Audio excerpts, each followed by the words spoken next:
Oke, tapi kamu tahu kan setiap kali telepon ke saya secara langsung dan tidak langsung masuk di YouTube sama di Facebook. Jadi hati-hati jangan pernah menyebut nama siapapun termasuk namamu sendiri karena saya tidak ingin setelah viral kalian minta take down.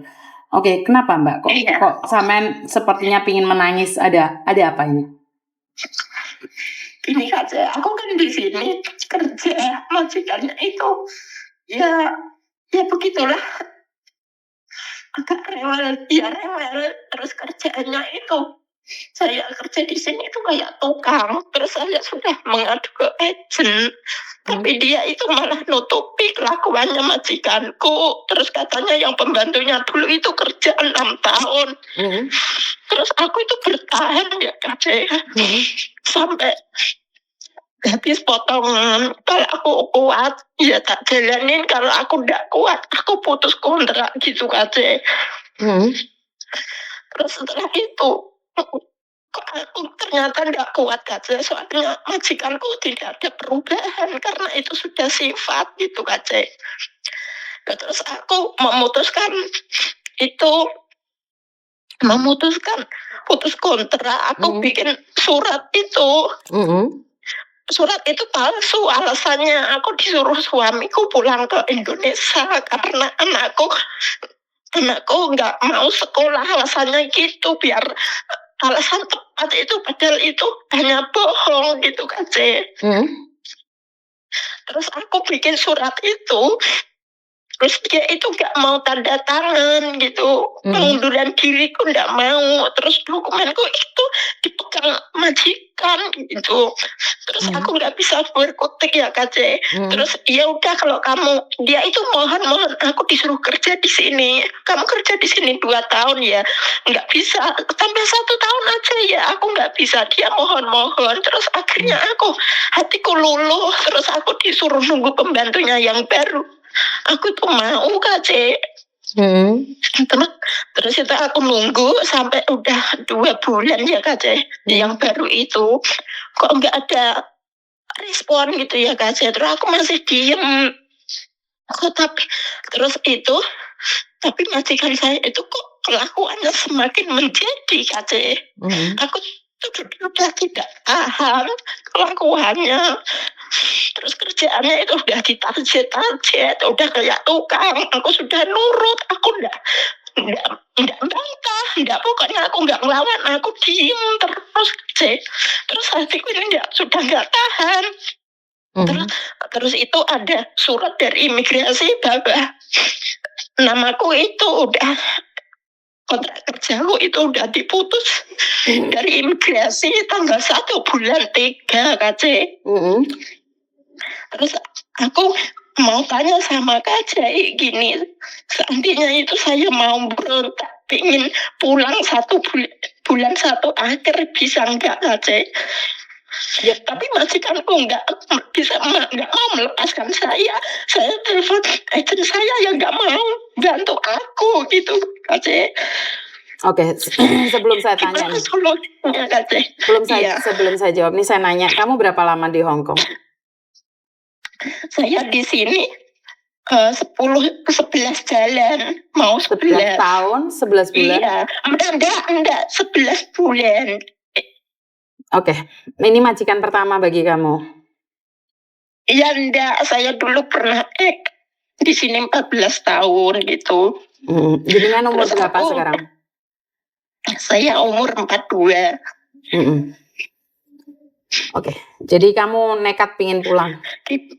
Iya, saya mau nekat ingin pulang. Gimana caranya aku bisa pulang KC, karena aku sudah tidak tahan karena kelakuannya majikan, terus agent itu nutupi kelakuannya. Jadi aku mau terbuka sama agent. Aku itu nggak ada gunanya KC, karena dia belain majikan saya, katanya itu orang yang baik gitu loh KC. Pembantunya dulu itu kuat 6 tahun, kamu kok nggak kuat gitu. Makanya aku nggak mau ngomong sama agent kejelekan majikan saya gitu KC. Aku menutupi buruknya itu. Ternyata aku malah tersiksa KC. Sebentar, kenapa kamu nangis? Iya, karena hatiku sakit KC, menahan itu. Kenapa kamu harus kick he? Kalau kamu nggak suka ya udah ngebreak aja. Kalau kamu pingin langsung pergi ya udah bayar majikan sayang. Kan selesai. Kamu cukup uang nggak untuk bayar majikan gaji 1 bulan? Belum ada kaca, cuma saya megang 2.000 sekarang. Maka dari itu jangan egois dong. Saya paling nggak suka nih orang pingin cepat-cepat pergi tapi kita tanyain uang nggak punya. Itu berarti egois, menang sendiri. Di sini saya nggak ngelihat majikanmu salah, saya ngelihatnya kamu yang salah. Kamu pingin pergi boleh, tapi kan ya harus ada aturannya dong. Apakah dengan menangis itu solusi?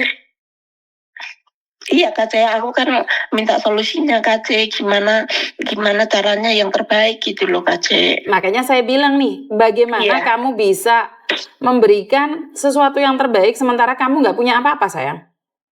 Ngerti nggak maksud saya? Iya Kak. Sekarang kamu nggak ada uang nih, ya dia kamu sabar dong. Iya. Kamu harus sabar. Kalau kamu punya uang, ya nggak apa-apa, kamu bisa langsung pergi. Bagaimana kamu bisa pergi sementara uang aja nggak ada? Nggak perlu nangis sayang. Hidup ini harus dihadapin. Karena dengan nangis, dengan kick, moyong nggak, lemocin ama. Iya memang. Kamu hamil ya moyong sin, moyong nggak lah. Karena itu Miss Yuni selalu bilang nih, kalau ada masalah bukan nangis, solusinya harus ada. Solusinya harus ada. Nah, sekarang saya kasih tahu. Jika kamu ingin pergi sekarang juga, hari ini juga, nggak ada masalah. Tapi kamu punya uang nggak? Kalau nggak punya uang, ya udah diam kerja dulu. Karena itu adalah peraturan. Jadi peraturan nggak bisa dibentang dengan nangis, dengan memohon-mohon, bilang majikan jahat itu nggak bisa sayang. Peraturan tetap harus peraturan. Ngerti? Iya Kak. Iya. Jadi sekarang adalah terima kasih ya Kak. Sekarang adalah solusinya ya Kak. Ya solusi. Sekarang adalah yang terpenting adalah kamu tenang dulu. Kuat nggak kuat dilakoni. Kamu masih butuh uang, ya bertahan sampai tanggal terakhir dia ngasih tanggal 1 Maret. Kalau kamu nggak tahan, ya udah kamu harus nyimpan uang dan bayar majikan. Cepet kok bisa, bisa selesai. Nggak mungkin dokumentasi nggak boleh dipegang majikan ataupun dipegang agent. Kamu bisa melaporkan ke KJRI sayang, tapi bukan dengan nangis. Ngerti? Iya. Itu dokumen saya dipegang majikan saya. Nggak apa-apa, laporkan saja sama KJRI. Tapi ingat, kalau kamu dengan cara kekerasan atau melaporkan KJRI, majikan bisa blacklist kamu. Suatu saat kamu nggak bisa balik ke Hong Kong lagi. Nah, kalau menurut pendapat saya, ya udah disabarin sampai tanggal 1 bulan 3 tanggal 1 untuk cari amannya saja. Siapa tahu nih 2 tahun berikutnya, 3 tahun berikutnya kamu pingin balik lagi ke Hong Kong. Daripada nih kamu ditulisin jurat jelek-jelek, nggak bisa balik ke Hong Kong. Kan kita nggak tahu. Iya, aku tuh alasannya gitu. Aku tuh ya cari amannya gitu. Aku aman, majikan ya aman gitu, Kak. Maka dari itu yang sabar, jangan dengan nangis. Kalau dengan nangis, orang itu jadi nek, tahu nggak Mbak? Majikan itu akan merasa ngapain sih nangis? Le yang mantai ya mah, quan osi ya mah, paham nggak? Hoi, le kike, le hoi lau. Masuk kamar mandi nangis dan cuci muka, selesai. Saya tahu kamu menderita, tapi apa yang bisa kamu lakukan dengan penderitaanmu? Kecuali bersabar. Ngerti? Iya Kak. Ya makasih Kak. Harus tenang ya sayang ya, harus agak tenang ya. Iya Kak. Haulah. Makasih Kak. Oke, bye-bye. Oke, majikan memohon-mohon sama kamu, tapi majikan tidak pernah berubah sifat dan sikapnya. Berarti yang kamu harus yang berubah dong sayang. Jadi kalau memang majikan tidak berubah, ya kamu yang harus berubah dong. Karena ini adalah apa ya? Ya hidup itu memang seperti itu. Kalau kamu tidak bisa merubah majikanmu, ya kamu yang harus berubah. Saya tidak ingin kalian menyesal, karena kalau gerusah-gerusuh mengambil keputusan yang begitu cepat, akhirnya kalian menyesal seumur hidup. Dan saat kalian menyesal, nggak ada yang bisa membantu kalian, apapun, siapapun, dan bagaimanapun. Karena itu selalu berhati-hati di dalam setiap tindakan, di setiap perilaku kita. Karena apes tidak ada dalam kalender. Suatu saat kamu ingin kembali lagi ke Hong Kong, kamu udah nggak ada kesempatan lagi. Karena keegoisan kamu saat ini. Karena itu buat teman-teman, selalu semangat, lakukan yang terbaik, dan ingat Tuhan selalu bersama kita. Dan jangan lupa bersyukur atas apa yang kita punya. Kurang lebihnya saya minta maaf. Wassalamualaikum warahmatullahi wabarakatuh. Berkat Tuhan mengalir atas hidup kita semua. Semoga semua makhluk hidup bahagia dan terima kasih. Sampai ketemu lagi. Bye-bye.